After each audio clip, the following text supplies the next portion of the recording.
Storytime with Watch Us Cross Library. My name is Patricia, and today I'm going to read you a story all about a very, very famous Irish explorer. So this book is called Tom Crean, the Brave Explorer, and it's written by John Fatti Burke, and it's published by Gill Books. And don't forget to check out the Limerick Library's YouTube channel, where you'll be able to see a huge variety of stories that we've been reading throughout the year. If you're all ready, so let's begin. Tom was one of 10 children who grew up on a farm near Enniscall in County Kerry. He loved adventure so much that at the age of 15 he ran away to join the British Navy and sail around the world.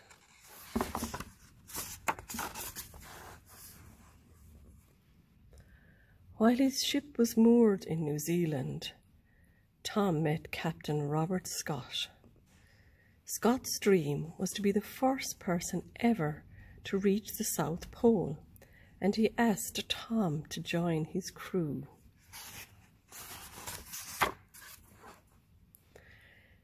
In 1902, after 17 days sailing, their ship Discovery reached Antarctica.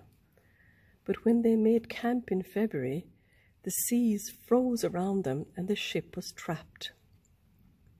They lived in the freezing cold for 2 years, eating seals and seagulls to survive.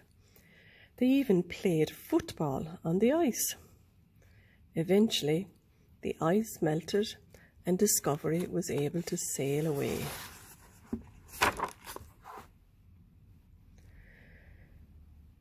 Many years later, Captain Scott organised another expedition with the ship Terra Nova. This time, they brought dogs and ponies with them to pull their supplies. Tom loved working with the animals. He even smuggled a rabbit on board. On Christmas Day, to Tom's surprise, his pet rabbit had 17 babies, so he gave them to the crew as presents.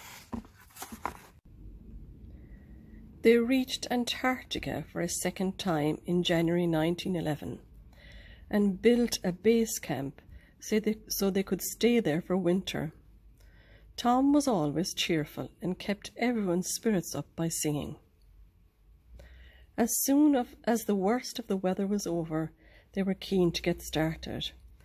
They knew that Roald Amundsen, the famous explorer from Norway, was also trying to be first to reach the pole.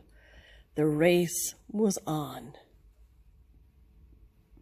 Meanwhile, sadly, the ponies died from cold and exhaustion, so the men had to haul the sleds themselves. Tom was very strong and tough and always did more than his share.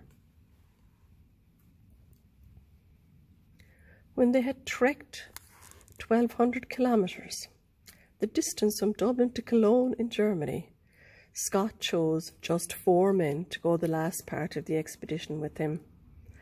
Tom and his friends, Bill Lashley and Teddy Evans, weren't chosen, so they had to turn around and head back to base camp disappointed. On the way back, Teddy got very sick, so Tom and Bill pulled him on a sled. When they could go on no more, they put up a tent, and Tom went on alone to get help. He trudged a further 56 kilometres to Hut Point, where there were 2 men with food and supplies. His walk had taken 18 hours, and thanks to Tom's bravery, Bill and Teddy were saved. They all waited at base camp for Scott to return, but he never did. All of his party had died, and Roald Amundsen had reached the pole before them.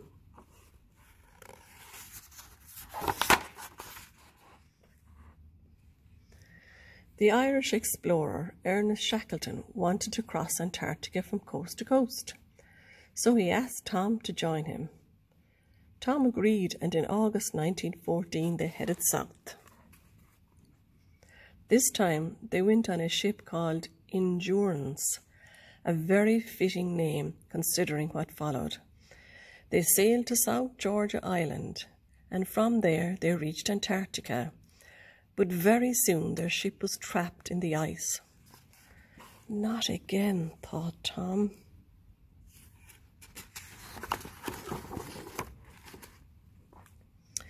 The crew slept on the ship and played games on the ice. One of the dogs they brought even had 4 puppies. But after 9 months, the ship started to break up. They quickly removed their supplies and 3 lifeboats before it sank. The ice was cracking and drifting out to sea. Stranded, they had to find land.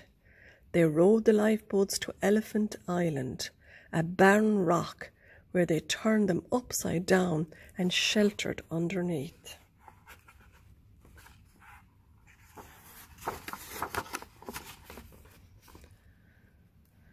Shackleton chose Tom and 4 others to sail one of the lifeboats with him to South Georgia Island for help.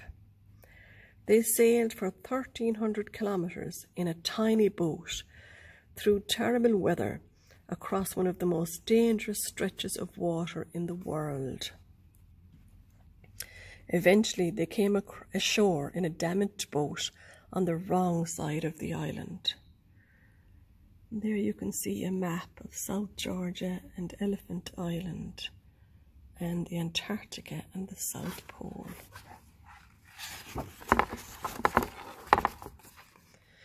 Three of the men were very sick, so Tom Shackleton and Frank Worsley made the journey of their lives. They walked 64 kilometres across mountains in freezing fog. After 36 hours, they slid down the last mountain at terrific speed and reached the town of Stromness. The people of the town could not believe that these heroes were still alive. Their sick companions were rescued the next day, but it took a further 4 months to reach the rest of the men on Elephant Island. Remarkably, they all survived. After a lifetime of epic adventures, Tom went home to Enniscall. He and his wife Nell opened a pub called the South Pole Inn. It's still there today. His neighbours called him Tom the Pole. He didn't talk of his great adventures or difficulties in Antarctica. Many years after his death, Tom became known and celebrated as a hero because of the bravery and kindness he showed his fellow men.